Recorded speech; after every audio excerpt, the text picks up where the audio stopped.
step, but we can never put on the same shoes. I've been giving L's like I know love and I can't lose. For myself, man, I can't lose. For my family, man, I can't lose. I grind hard and I can't lose. I'm stacking days, man, I can't lose. Big step, but we can never put on the same shoes. I've been giving L's like I know love and I can't lose. For myself, man, I can't lose. For my family, man, I can't lose. I grind hard, man, I can't lose. I'm stacking days, man, I can't lose. Business is business, yeah. I grind for the check. Line up with me, you gon' see how different when I step up on the opponent's necks. Line up with me, you gon' see how different how I'm earning all of my respect. Line up with me, you gon' see how different how I run the game, but don't stretch. My hitters stay with me. Give them nothing, we putting up 60. We got power, you better call 50. Better chill like I reached like Wimby. It's not rocket science, shit you gotta know. We put them down like some dominoes. Wake up early, put the time in. Now I'm watching a lot of shows. Trying to send help when I come around, dog, it ain't working. Trying to just play, trying to stop me, dog, it ain't working. I handle business while your lanes chirping. Who on my level, man, I'm still searching. I'm in their heads like a neurosurgeon. I'm everywhere like I'm Harold Perkins. Let's be step, but we can never put on the same shoes.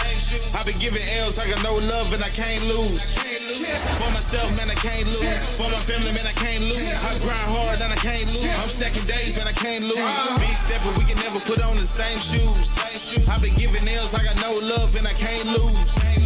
For myself, man, I can't lose. For my family, man, I can't lose. I grind hard, man, I can't lose. I'm stacking days, man, I can't lose. Grind all week, now let's get the money. I'm in that mode, yeah, you know I'm coming. Automatic, I'ma bet on me. And my team, twice on Sunday, got it out the mud, so I'm battle testing what it's overtime. Too legit to quit, I'ma move my feet like it's hammer time. We got most of the time to make some moves. All the smoke, we don't pick and choose. I'm here now, I done pay my dues. Can't pour to me, ain't no switching crew. Blood, sweat, and tears, time to put it in this. Welcome in. Good afternoon, everybody. We've got another LSU football fall camp update, review, recap, whatever you want to call it. I am not Jordy Culotta again. It's I'm an update of the recap. Update of the recap of the review of the fall practice fall camp of LSU. Football. Perfect. Nailed it. Great title. Very succinct. We've got Lloyd back there on the keys, training up Christian. Christian's figuring it out as well, learning from the master himself. That's right. Welcome to my dojo, bitch. But yeah, we had a good day of practice today and yesterday. We weren't able to get out to y'all yesterday. Didn't see too much. While today was a little bit more access. But there's a lot of good looking things. A lot of things that are still in the works. But there are definitely some positives to take away from today. I think yesterday, one thing that stood out to me the most, I'll just get it started here with a nice little positive, is Garrett Nussmeier's ability to throw on the run looked very good yesterday. We saw a few times he rolled out to the right and the left. He moves very well in the pocket, I've noticed, which is good offensively and defensively because the defense has been able to get some, a little bit of pressure, some rush up on the edges and up the middle to kind of make him move. And he's been able to adjust to it well. He's got great awareness, a good feel for the field, and his spacing. And so he's looked good, and he's delivered on some throws moving around, which has been a pretty good plus. One thing that has been kind of stressed offensively yesterday and today is the screen game. I think there's definitely going to be an emphasis on that for the team this season, whether it's wide receiver screens, which we saw yesterday. We've seen a lot of stuff for running backs out of the backfield, but today, we saw them utilize some tight end screens. We saw the offensive line kind of get out and block for Mason Taylor and Kamorian Pimpton and Trey'Dez Green, coming off the line and really getting the football to their guys in space, which is something we've talked about being important for Nussmeier and for this offense. Is going to be to get the ball to playmakers, and they're definitely working on finding out how to make that happen in different ways to make an impact. You've really continued to see some blocking from the wide receivers, which has been important for the offense throughout the last two seasons. I can think back to the Jaden Daniels rushing touchdown in overtime and see Mason Taylor blocking downfield, Brian Thomas. You saw that consistently from these guys who were great playmakers, but they were also willing to block and do the dirty work down the field. They've definitely made another emphasis on that this season, with Joe Sloan taking over for Mike Denbrock as the offensive coordinator. The emphasis on wide receivers being able to block downfield is still there. And it's going to be important, especially if they're using those screen plays if they're working on that short game, if they're going to dump the ball off to the tight end or the running back, you need the wide receivers to be able to make an impact outside of just catching the football. And being able to block for these other playmakers is going to be important. And so that there's definitely been an emphasis on that, and they're going to need it to continue to be successful because, like I said last time, the running back out of the backfield is going to be such a huge part of this offense. As much as we think the tight ends will be, the running backs are going to be right there, whether it's getting the handoff or getting the ball out of the backfield. I've seen multiple times in 7-on-7 and 11-on-11s, the ball get dumped off to Durham, to Josh Williams, to Caleb Jackson, to John Emery, and really use those guys well. And they all have a good skill set in the open field. And so there's definitely going to be a heavy, heavy emphasis on getting them the ball out of the backfield. And that's where you start to see these things like screens, the wide receiver blocking that they've been working on. That's where all of that's going to come into play. And so it's been exciting to kind of watch the offense grow and figure out what they're going to be without Jaden Daniels, Malik Neighbors, and Brian Thomas, and the explosive offense we saw last year. It's going to look different, very different, but it's still going to be successful. And you've seen the way that they've been trying to address some of those changes. Next up we'll talk about some special teams stuff. Real quick, injury update for the folks that don't know. Yes. So Jacobian Guillory was a full go today. Full go. He tweaked his knee, I think yesterday was the issue. He got pulled out and he was getting, worked on, stretched out. He was on the bike. But he was back out there rolling today. Right when we got out there, I saw him with the D lineman, working. He was the first guy up. So it was good to see that. I did not see Jelani Watkins out there today.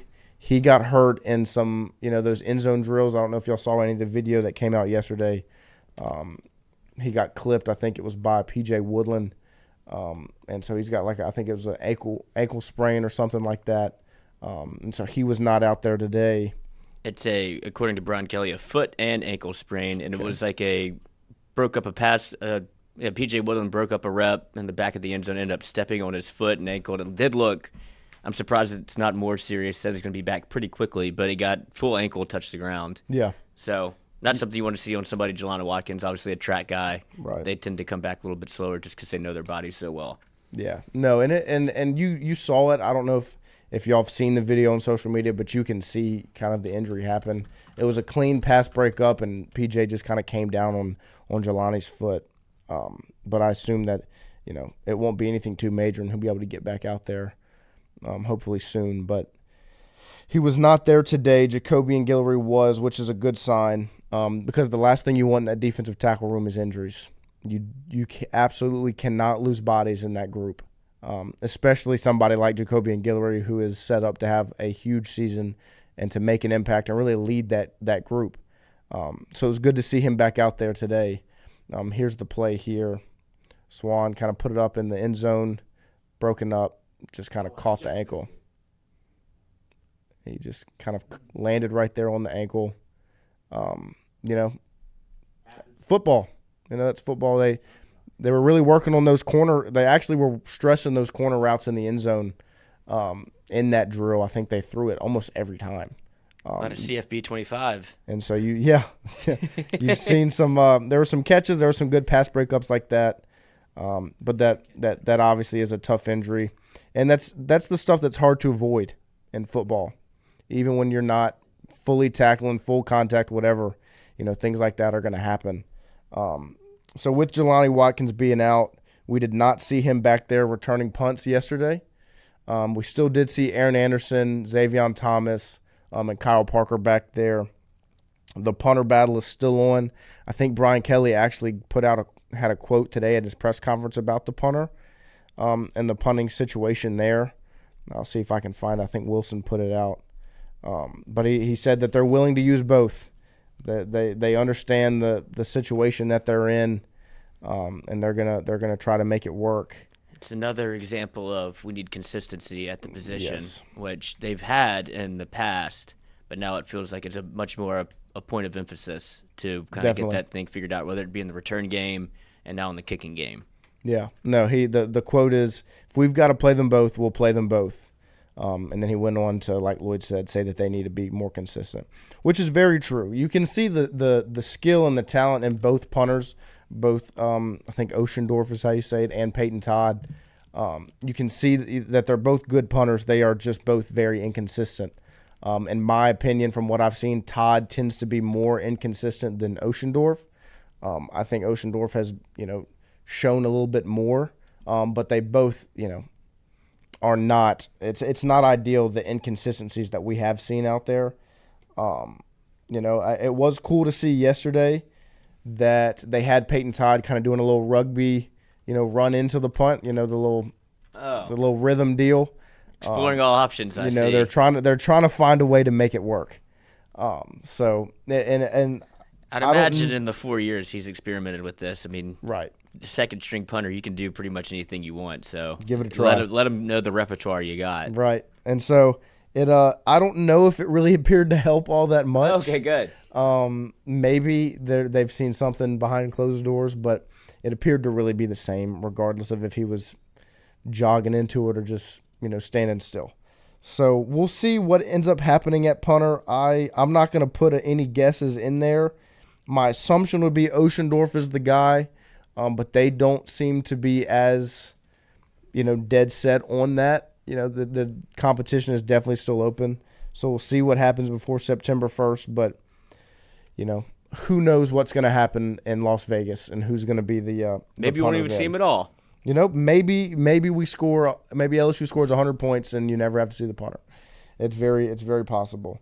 But it was very exciting to see the way that they're kind of playing with the punt return aspect. When the ball is in the air, they're throwing towels up. While right above the returner's head. To try to distract him, try to make him drop the punt, and they were very consistent to continue to catch it. I do think we saw the first muff of fall camp yesterday. It was Aaron Anderson. It wasn't a bad muff. He missed it, he muffed it, it bounced, and he picked it up and ran with it. So it wasn't something that was entirely negative or ugly, but you definitely don't want to see muffs with what LSU's gone through over the last 2 seasons. But you still no muffs from Xavier Thomas. They've looked good coverage-wise. It looks like they've done a very good job. They're all rallying to the football when the punt is caught. But I like Christian said the other day, I'd be very surprised if Xavier Thomas isn't the guy just because of experience. He's got more experience, and he's just been more consistent. He hasn't made the mistake that we saw Aaron Anderson make yesterday.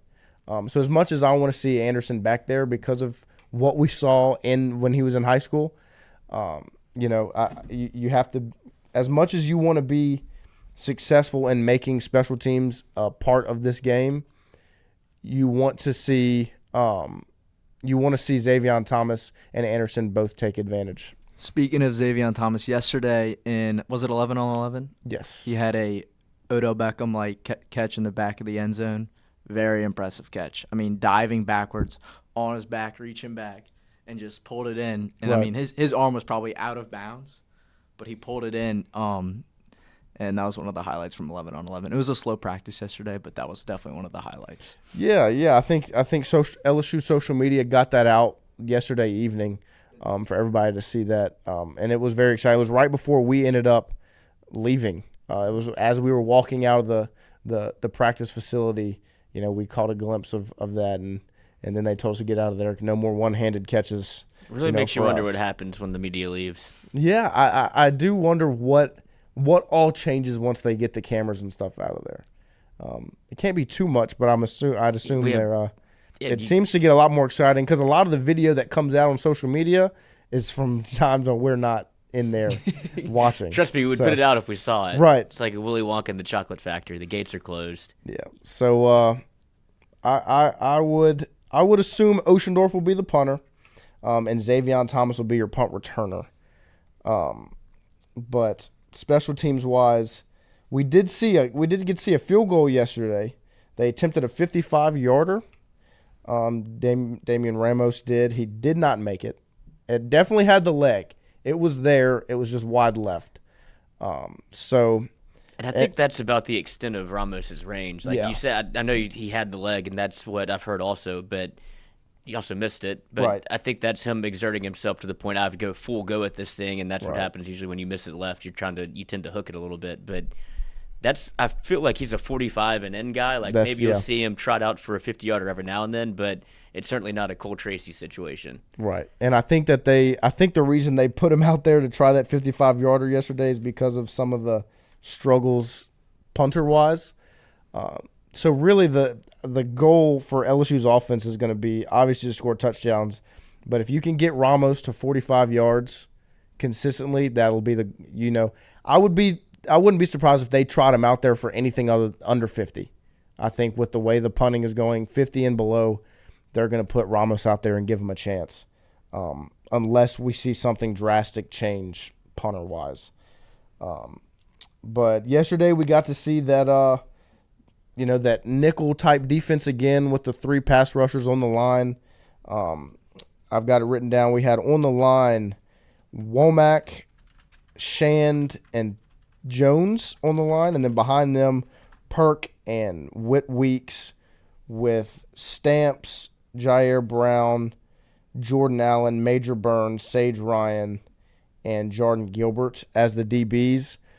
You definitely see Major, Perk, and Whit all around the defensive line, so they're very good at disguising who's going to rush, who's not.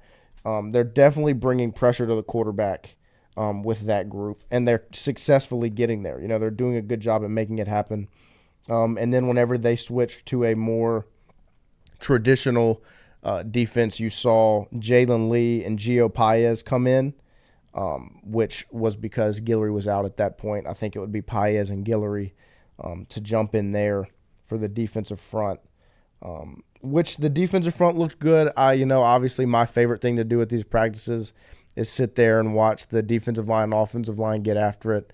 So I shipped Christian off to watch some more of the fun stuff on the 7-on-7 on the other end while I watched the trenches.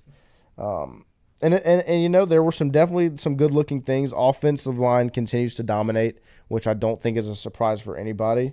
I saw a very good rep between Dellinger and Shone Washington, who's a name we haven't said too much. Right. I don't know if the expectations have been super high for him, but he was definitely a talented football player coming out of high school. And so hopefully he's able to make an impact, but he had a very good rep today against Dellinger.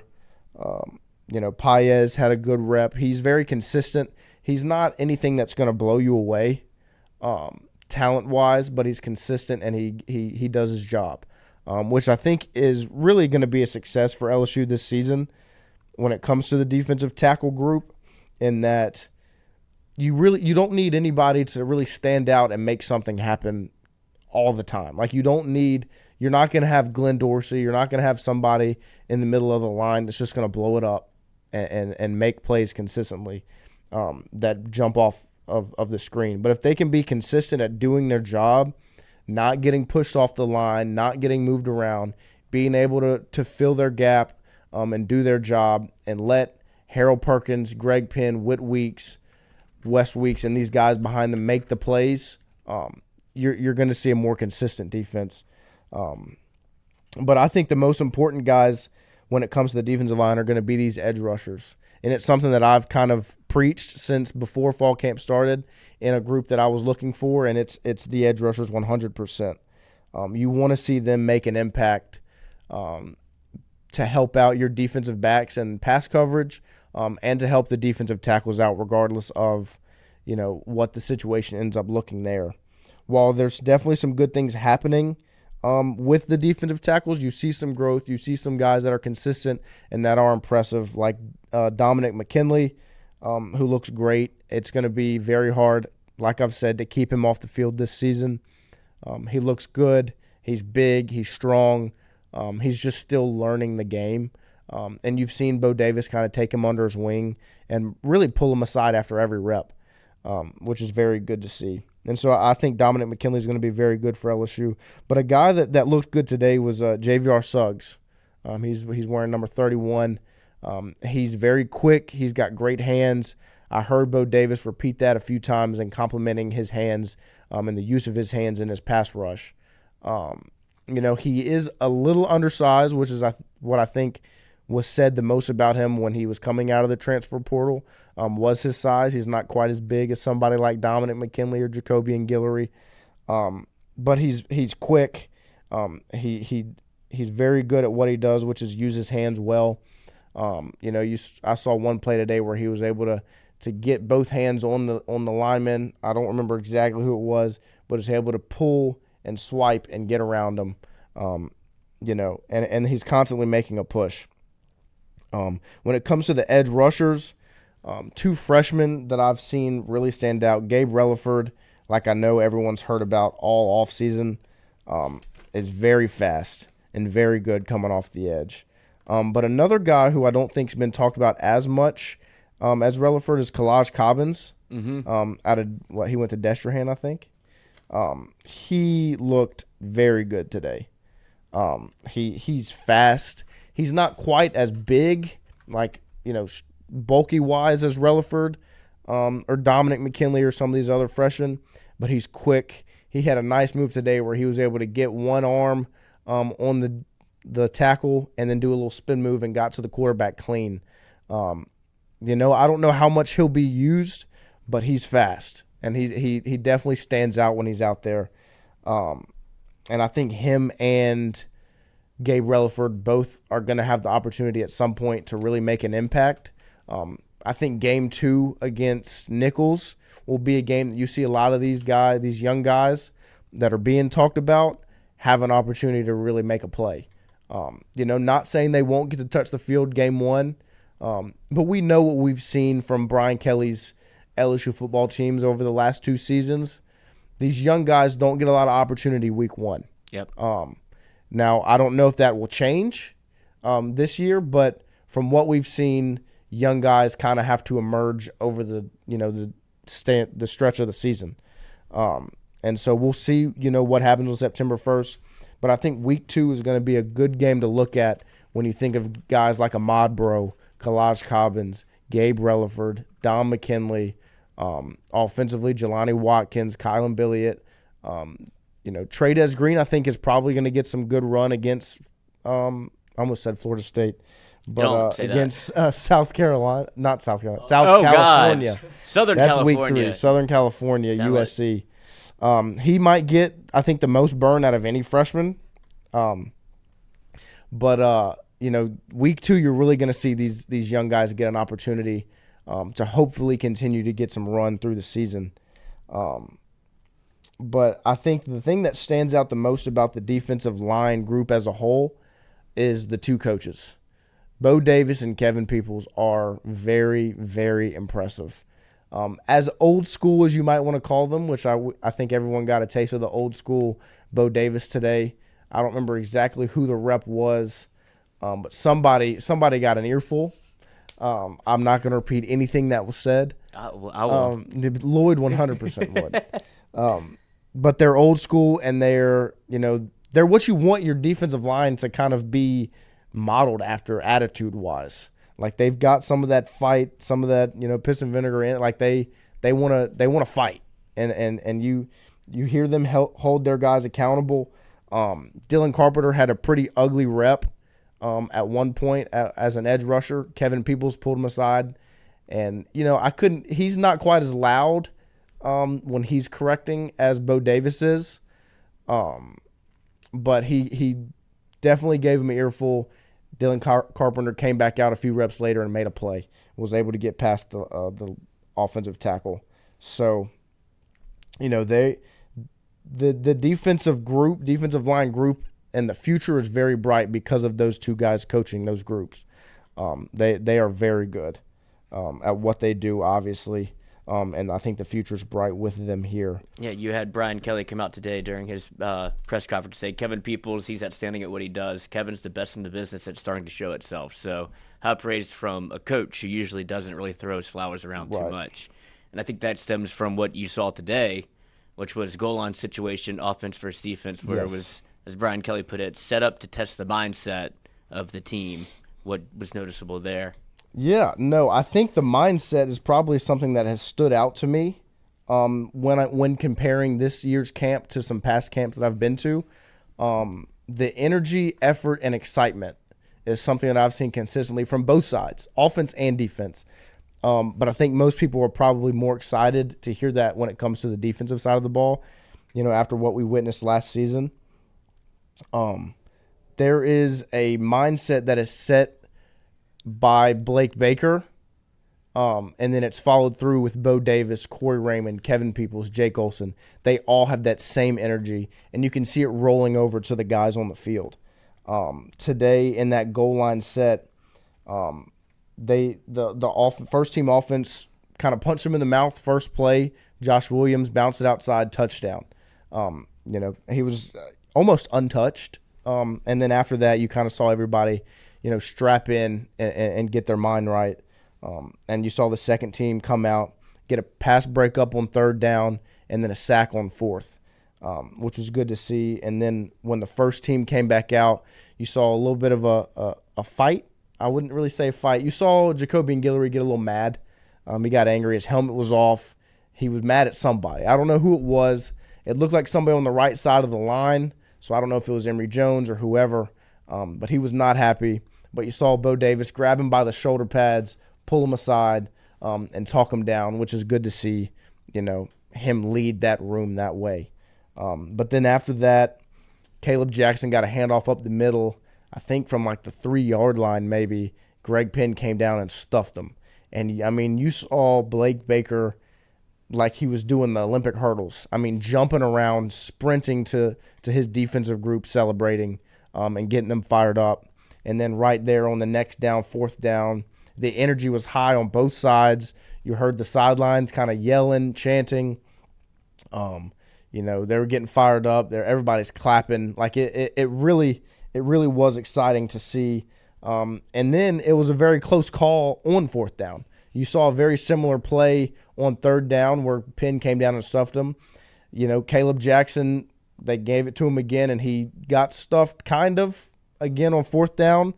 They ended up saying it was a touchdown, but before the ref made the ultimate call, you saw Blake Baker and the defense kind of, saying turnover on downs, like they're celebrating that. Offense is running around saying touchdown. Oh, hell yeah. Like the excitement was high. It was just the energy was so good in that final stretch. That was right before we left, practice, and it was just that was very cool to see the energy that everybody had on both sides of the ball, whether it's player, whether it's coach, analyst, the water boy, whoever. The energy was high and everybody was excited, and you can really feel the desire from both sides of the ball to make something happen. There is an energy that you can almost just feel when you walk in, which in my opinion is set by these coaches. Sabian Green says, I feel like this coaching staff is bringing the energy that the last staff didn't. I'm not going to speak on the last staff, but there's definitely an energy that's being brought in by this coaching staff, offensively and defensively. And I think defensively stands out more because it's a brand new staff. But the energy is high and the desire to win is there. Yeah, it feels like last year was much more of a professional approach to the defensive side of the ball, which I can see how college kids would be like, this isn't fun. It feels like I'm going back to class. And now you have the substitute teacher has become the teacher, and he hasn't changed a bit. Right. And you have Brian Kelly talking about the defense, the kids love playing for Blake Baker. There's a great camaraderie and chemistry in the group. We're still a work in progress and working the finer details. That's where we'll continue to drill down and demand that we get there. We don't want to mistake activity for achievement. Hell, I will. Considering what you had last year, I'll take activity at any point. I agree. I think activity is a 100% step in the right direction because you haven't had it. And the activity and the effort and the energy. And you heard Blake Baker when we showed it last time talking about how they play fast. You can see that, and that comes from that activity and that energy and the high effort that they have. And to me, that activity comes from a desire to win. Now, is it going to be up to the standard of Brian Kelly and maybe Blake Baker when it comes to success? Maybe not. But it's 100% a step in the right direction, and it's something that all fans should be excited to hear about. And we'll see how it translates onto the field. But it's the first step.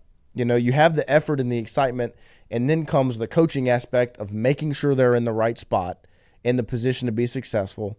And then with that effort comes making the play. If they're in the right spot and they have the effort and activity, then they'll make the play. And that's something you missed last season. There were times that they weren't in the right spot and didn't make the play, obviously. There were times they were in the right spot and didn't make the play. And there wasn't this level of hunger and desire that you can feel now. And then right after that play, they came back out. J.K. Johnson had a good pass breakup on Xavion Thomas. They ended up calling defensive pass interference, and right after that, John Emery gets in the end zone. And when he got in the end zone, you can hear him pounding his chest, screaming, stomping. Like, they all have this hunger that's just exciting to see. And it's very hard for me to talk like this and not get fired up myself, and not talk myself into, some unrealistic expectations, as many people do. Yeah, but it just for comparison's sake, I think it's okay for LSU fans to be optimistic about this. Right. It feels a lot like the Raiders last year with Josh McDaniels going to Antonio Pierce, Right. where there's just a different energy in the building, and that happened very quickly.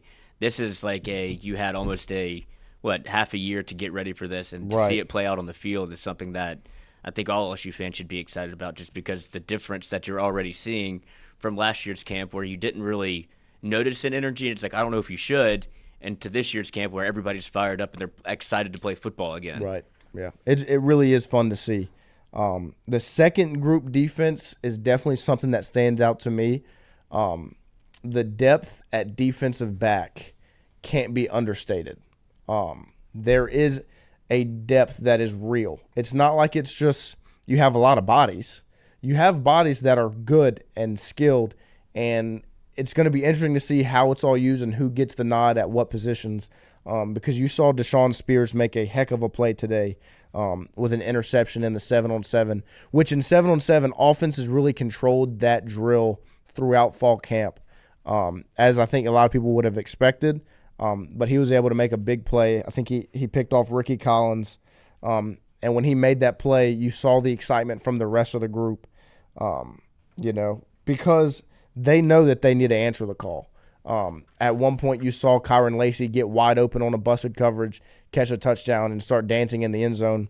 And you can feel that doesn't sit well with the defensive back group, which is good. That's what you want. Like, you don't want somebody to be able to score a touchdown like that and then dance on you and not respond. That's not what I want out of a defensive back.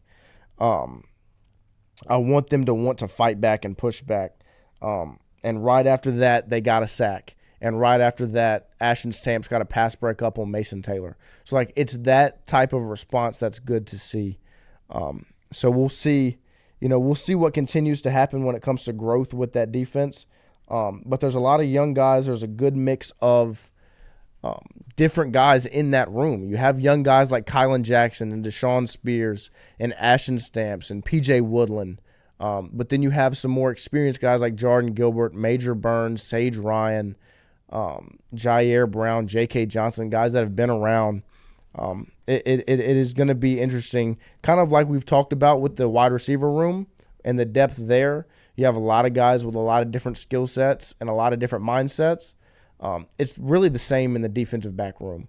And so I, for one, am excited to see this defensive back room continue to grow as we lead up to September 1st. And it can't be ruled out, the number in the defensive back room and how they've kind of developed and played to this point, because now Toviano is working at the star position. So it feels like at least the cornerbacks kind of solidified where they are. And I know that they like to mix and match and move people around, but Toviano was a pretty good corner for you last year, and to him have to be bumped into a star group, which I guess it's Major Burns. You don't necessarily want to put Jawan Johnson in that situation, but I think Toviano can be physical enough to fill that role if he needs to. Definitely.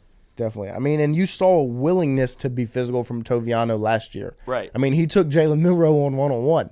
I mean, he didn't win, but he put his shoulder down and made something happen.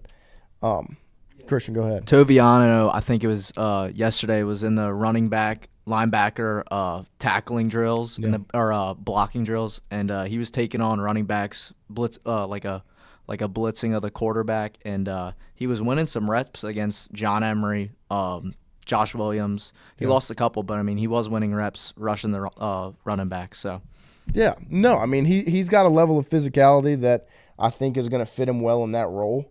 And there's a lot of skilled guys in that room. Maurice Ford asked the question, McKinley or Relaford, which one would you say from what you've seen is more likely to make an impact year one? I think from what we've seen, Relaford probably has the opportunity. He probably has the ability to make the biggest impact.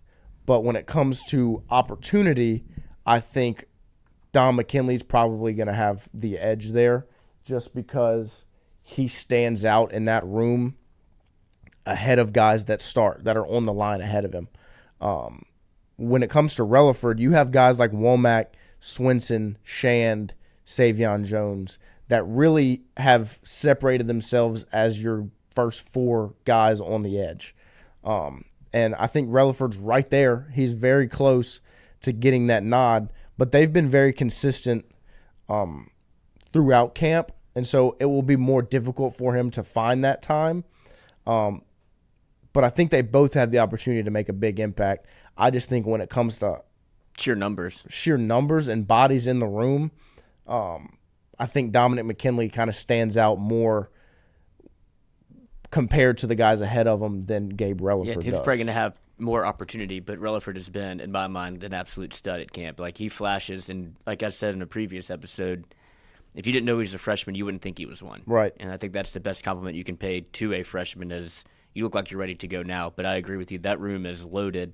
I'm interested to see how they kind of mix and match that position to get some of those guys on the inside, especially if, I mean, even with the injury scare to Jacoby and Guillory, it started the conversation of, shit, you're kind of thin there. Yeah. No, you are. You are. I mean, you really don't want to lose a guy in that room because that would open up a whole can of worms that you probably don't want to deal with all the other things that you have to deal with. It's going to happen, too. Like, Right. doesn't have to be It's football. Right. It doesn't have to be a season-ending injury, but it's definitely going to happen in the midst of a game where players are going to miss playing time, and you're going to have a kind of a cavalry unit come in or somebody fill in for somebody that's probably not their exact position, but somebody that can at least fill a spot and be a body. And I feel like that's where you could get to your – I think Suggs is going to be super impressive in that role where he's going to be able to – almost like a Mekhi Wingo in his first year.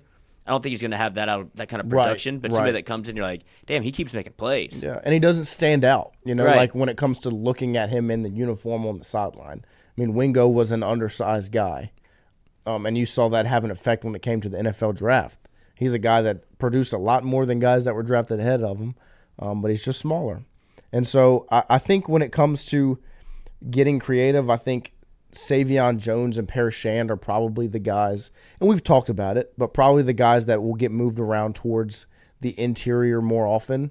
You definitely aren't going to bring a guy like Swinson or Womack to that tackle role or that hybrid role or whatever you want to call it. But I do think you'll see that kind of three-man front from the defense more often than not.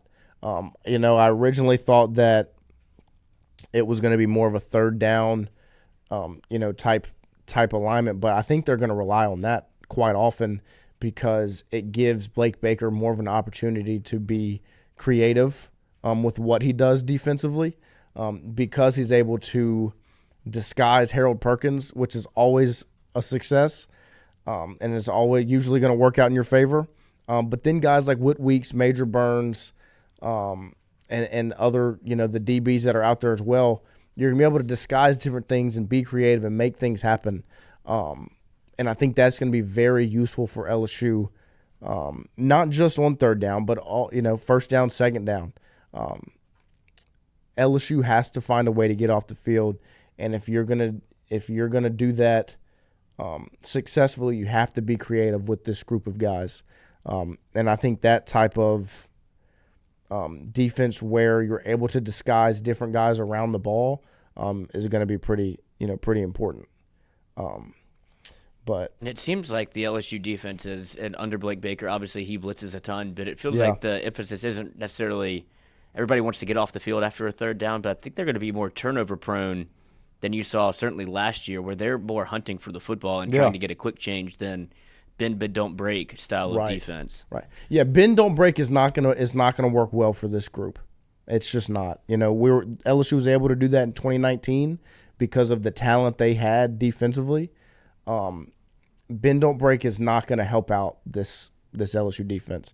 I think the word Jordy used last year was opportunistic. If they can go force turnovers and be opportunistic and get off the field, not just on third down, but getting an interception, forcing a fumble, batting down a ball and being able to catch it, that is going to lead to success because it puts the ball back in the offense's hand pretty quickly. And with the strengths of this offense, if you're able to get an interception and give it back to Garrett Nussmeier right after they scored, and they can just hand the ball off to Josh Williams, Caleb Jackson, John Emery, or Caden Durham behind that offensive line and just milk the clock, you're going to see a lot of success. Devin Johnson just said, just watched BK's presser from a bit ago. He didn't seem too happy with practice today. And didn't seem to show a lot of confidence. Yeah. I think... Don't read too much into it. Boy. I think Brian Kelly's very good at conducting himself with the media and in these press conferences. Is he's not going to show his hand. He's not going to hype anybody up. He's not going to make it look like they're more than they are, which is good. That's what I want. I don't want my head coach to go up to the podium and talk about how successful of a day was and how it's light years different than last year and they're going to win 16 games 10 and go games undefeated. is the basement. Right. I'd rather him say there's more to work on. We're not there yet. Because from what I've seen, no, they're not there yet, but it's definitely going to be better than last year. And if they can continue to get there, that's the there that Brian Kelly is talking about when he says not there yet is a national championship winner. And so, of course, they're not there yet because they don't have the bodies yet to be there. But if they continue to stack days and do what they've been doing, they can get there. It's like you preached last year. We can be good or we can be elite. It's up to you if you want to be elite. Yeah. And that's what I would imagine that's the bar he's setting. 100%. Whenever he's even at the press conferences. And like you said, it's not like he's going to go out there and do what – you can go back to Les Miles when Richard Murphy rushed for 300 yards in the spring game. You're like, I don't think that's what happened. But he was just putting numbers out there, and you're like, all right, things to get you excited. And you had Ed Orgeron would crown certain players that you didn't see play. Right. And so this is just more of a measured, tempered approach to more of a landscape view as opposed to a zoomed-in view. Yeah. And that is what I want from a head football coach at a school like LSU. No, dude, we're ready to play now. Right. Yeah. Let's go. Let's kick it off. I'm gonna tell you right now, we're gonna beat USA week 1. Yeah. We're gonna take them out. We're gonna head to Vegas. We're gonna win. We're gonna come home and kick their ass. Yeah. We kind of did that last year for Florida State. Yeah, maybe a little bit. But yeah, I don't want my head coach going and talking about how good they look and how successful they're gonna be. I want them to say they're not there yet, because the mindset of complacency is gonna lead to losses. And so if Brian Kelly and his assistant coaches never get complacent and continue to think there's further for them to go, there's more for them to do, they're going to go a lot farther than people expect them to this season. And I think, like I've said, week 1 you're going to get to see all of it. Like it's week 1 is going to be exactly what LSU needs it to be, whether it's a win or loss. You're going to get to look at everything that you've been able to put out there against an unfamiliar opponent who is going to test your defense. Regardless of how you feel about Lincoln Riley, the man can construct an offense to score points, and he can recruit well offensively. And there's going to be more of a hunger from them as well, as they've just turned over their entire defensive staff. And so the defense is going to get tested. And I don't think they're going to particularly be scared of the LSU offense. So you're going to get to see everything on September 1st. And LSU's going to know where they're at pretty quickly. Whether they come away with a win or a loss, it's going to answer a lot of questions. So Or raise a ton. Yeah, and that's when it's on Brian Kelly and these coaches. That's why you hired these guys in the offseason, so that if something does go wrong week 1, you've got the guys in place to fix that and to put the right guys on the field in the right spots, and get ready for, Nicholls and then South Carolina and then it's UCLA after that. Mm-hmm. Nicholls is a easier game, but then South Carolina, UCLA, those are going to be tough games. Yet. Yeah, I mean, you don't know what to expect. South Carolina is an SEC opponent. You cannot slight a single SEC opponent. UCLA is going to have good football players because they're a Big Ten opponent. So it's going to be pretty quick that you find out who this LSU team is. And Maurice Ford posed another question in the chat. This is earlier. How confident are we specifically in the secondary in week 1 versus USC with 2 weeks to go in the camp? I definitely think that there is a lot of room for growth with the defensive back group. Cautiously optimistic? Yes. There is skill there. There's talent there. The coaching obviously is great. They're starting to make more plays, but you still see some inconsistencies and some learning curves that you're not going to want to see on September 1st. But there's a lot of talent in that room. There's a lot of depth in that room. And really when you see the defensive backs kind of not look as pretty is in those 7-on-7 type drills where there's no pressure on the quarterback. There's nothing really happening other than I'm guarding the wide receiver in space.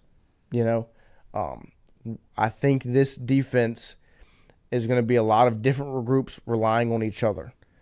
If everyone can do their job, if the pass rush can get there, and the defensive backs can just, stay in solid coverage for 3 seconds, and Womack can get there and force a bad pass, or Savion Jones can get there and tip the ball, or Harold Perkins can rush off the edge.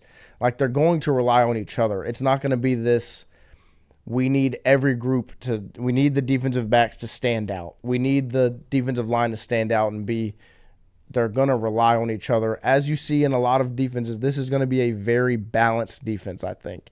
You're not going to be top-heavy at the defensive line. You're not going to be top-heavy at defensive back. You're going to see them need to make plays for each other.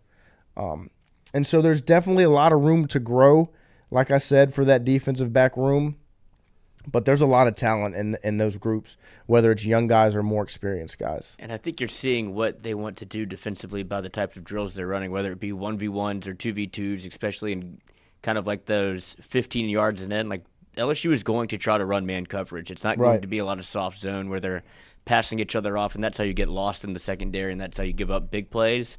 But you're also asking an LSU secondary that to totally change what it did from last year. And a lot of those guys played in that system last year.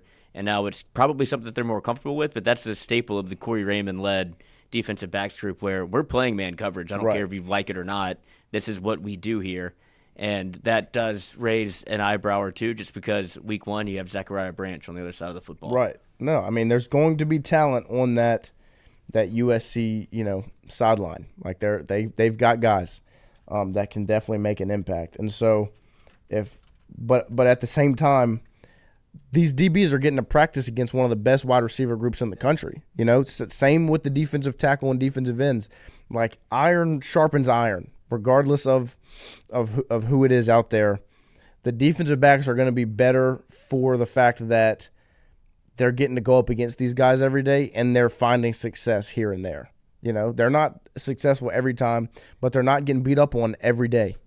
And so very rarely, like I said about the O-line, are they going to face a wide receiver group like they see every day at practice, like they've seen all through fall camp. There's not a lot of Kyron Lacey, C.J. Daniels, Shelton Sampson, Chris Hilton, Aaron Anderson, Xavion Thomas, Kyle Parker. There's not a lot of them on opposing teams. Not that deep. Yeah, not that deep and not that good that deep, Like, they've got a lot of buys, but they've got a lot of guys that would start in a lot of other places. And so it's going to be impressive to see the growth from here to September 1st in that room. And Sabion Green poses another question in the chat asking if Zy Alexander will be ready week 1.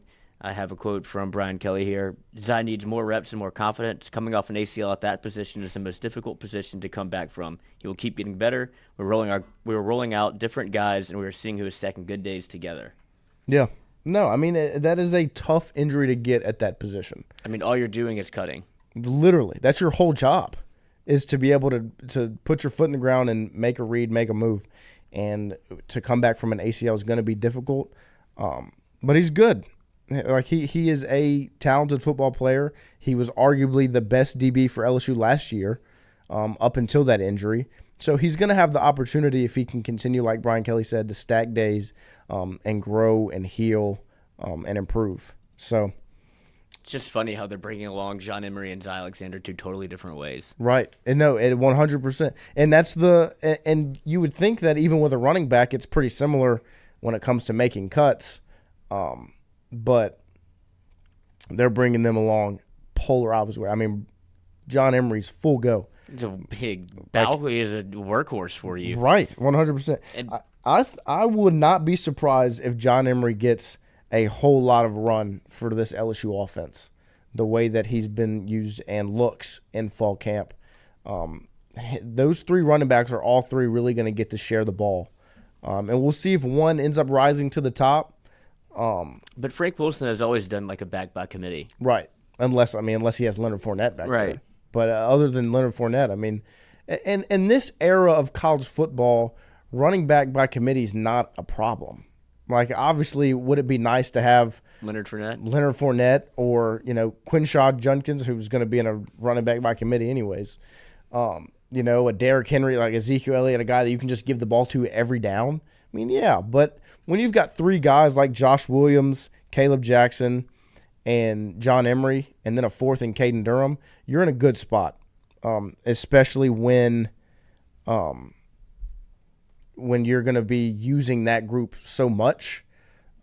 Having more bodies there that are good at what they do is going to be very important. Yeah. So Brian Kelly had some notes on what into John Emery's return. He's obviously the Trey Holly situation. The best one is he graduated, and he also worked very hard in his recovery from his torn ACL. So I'd imagine they saw Emery a lot and what his return was and what it meant to him to get back on the football field. Yeah. So I think he probably rehabbed it a little differently, knowing he has to attack this final year if he wants to continue playing football. But also the biggest one being he graduated as comical.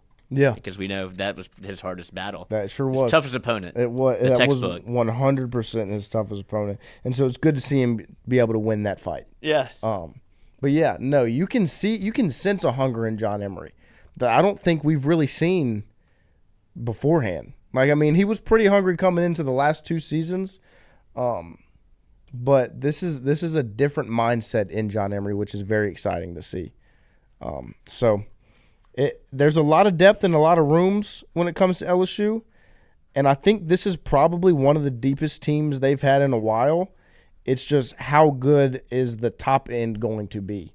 Like, they've got bodies, they've got guys, but you need those top guys to perform.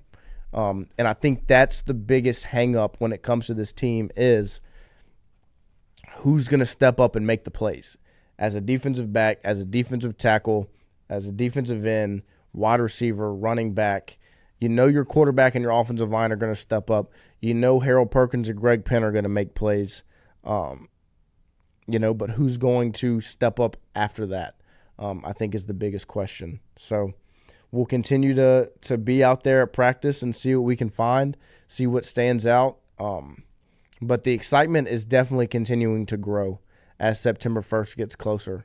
Whether you're an LSU fan or just a football fan, it's going to be an exciting opening weekend. And if you're an LSU fan, there probably isn't anybody more excited than these coaches that are on the field because their energy is high. So we'll see what continues to happen throughout the week. I don't particularly remember what's left on the calendar for this week. I know they're off Friday. I think tomorrow and Friday we won't be there. But on Saturday there should be some more practice. I don't know if we'll get that to you on Saturday, but we'll be back to recap, and we'll be on, with Jordy in the morning to talk about it some more. But we appreciate all of you tuning in, asking questions, being active. and listening to what we've got to say. So we'll be back. We'll let you know on Twitter. Stay tuned in on the Twitter account for when we're going live from this channel with these practice reviews. But at the same time, turn that bell on because videos are still getting put out daily on this channel, on the Jordy Culotta Show channel, whether it's an Emory clip, practice clips, different things like that. Content is still being pushed out here, so make sure you tune in and tune into the show tomorrow morning. We'll see y'all then. Adios. Amigos.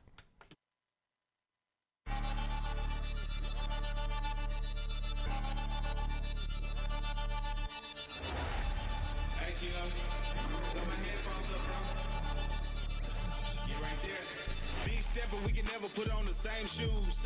I've been giving L's like I know love and I can't lose. For myself, man, I can't lose. For my family, man, I can't lose. I grind hard and I can't lose. I'm stacking days, man, I can't lose. Big step, but we can never put on the same shoes. I've been giving L's like I know love and I can't lose.